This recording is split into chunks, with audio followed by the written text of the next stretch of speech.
प्रिय श्रोता, इन दिनों हम प्रार्थना के जीवन में लगातार जूझते हुए प्रार्थना करने का भेद सीख रहे हैं, जो कि प्रार्थना योद्धा के लिए बहुत जरूरी है, क्योंकि लगातार जूझते हुए प्रार्थना करने की आशीषों का भंडार वर्णन करने से बाहर की बात है। विश्वास वाली प्रार्थना से सही तरह दिल को जांचा जा सकता है, ताकि परमेश्वर की दृष्टि में व्यर्थ के विचार व बातें हमारे जीवन से हटाई जा सकें।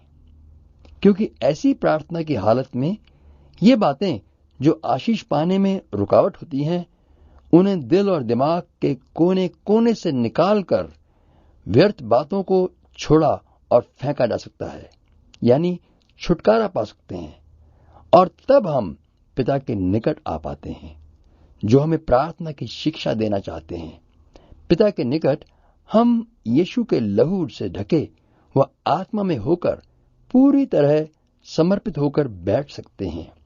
प्रिय भाई, परमेश्वर को समय तो दें, वो ही आपके जीवन की कमी घटी को दूर करके सिद्ध बनाएंगे।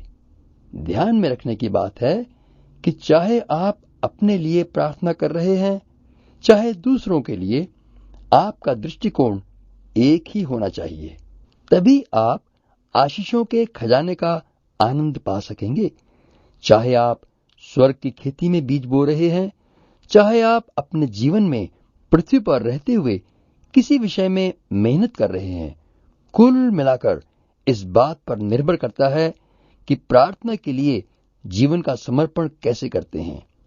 हम भले काम में हिम्मत न छोड़ें, क्योंकि यदि हम ढीले न हो तो ठीक समय पर कटनी काटेंगे। इसलिए कमर कस लें। प्रार्थना इस विश्वास से करें कि प्रार्थना से हमें सहायता मिलती है, लगातार प्रार्थना से उत्तर मिलता है।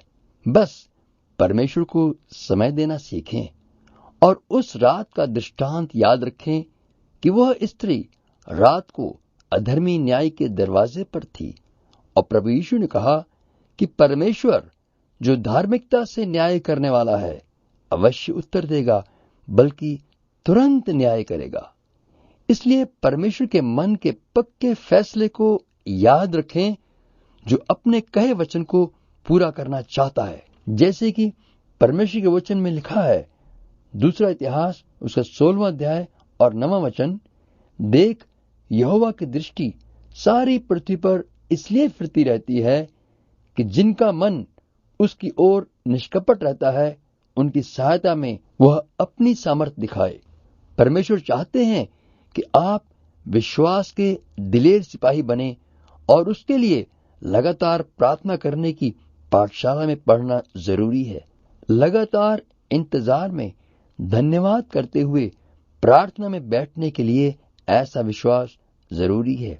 जरा सोचें कि अब्राहम विश्वास का पिता कैसे कहलाया। 175 वर्ष के जीवन में कितनी घटनाओं की गवाही है, बस गिनी चुनी।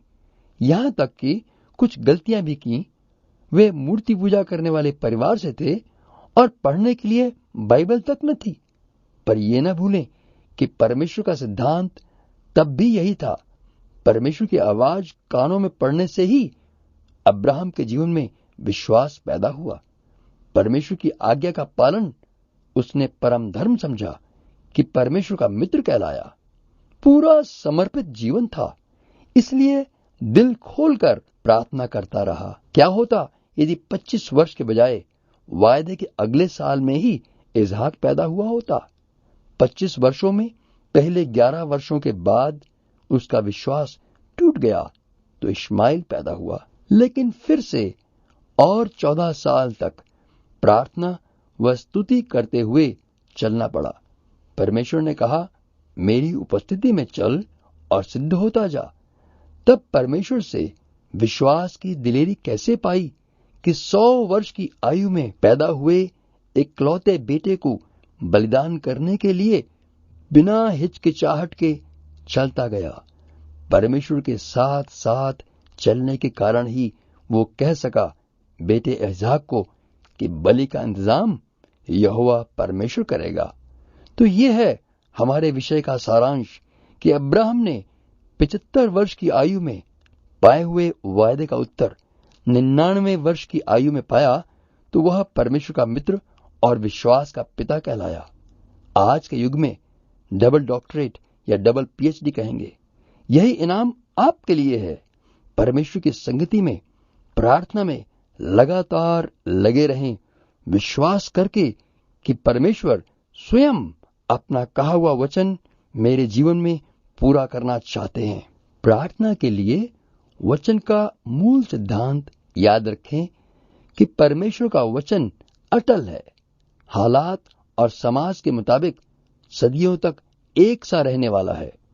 परमेश्वर ने अपना वचन दिया है, सुझाव या काल्पनिक योजना नहीं बनाई।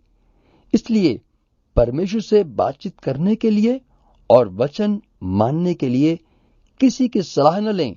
हमारे सामने उदाहरण है कि अब्राहम ने इसहाक बलि करने के लिए अपनी पत्नी सारा की या उस बेटे की भी इच्छा न पूछी। पौलुस ने सेवा करने के लिए मांस व लहू से सलाह न ली। इसलिए समर्पित मन से परमेश्वर की हजूरी में बैठें। परमेश्वर को समय दें कि वे बिना एक क्षण की देर किए हुए सब कुछ आपके जीवन में पूरा करेंगे। यदि आप ये समझ गए हैं तो आइए प्रार्थना करें। दयालु पिता परमेश्वर, आपका धन्यवाद हो आज के वचन के लिए। अब्राहम, इसहाक, याकूब के परमेश्वर आप कभी न बदलने वाले हैं। मैं विश्वास करता हूं कि आप अपना जीवित वचन मेरे जीवन में भी पूरा करना चाहते हैं। आप मेरे अविश्वास को दूर करें। मैं विश्वास करता हूं कि आप इस समय मेरे साथ हैं। यीशु के पवित्र नाम में, आमीन।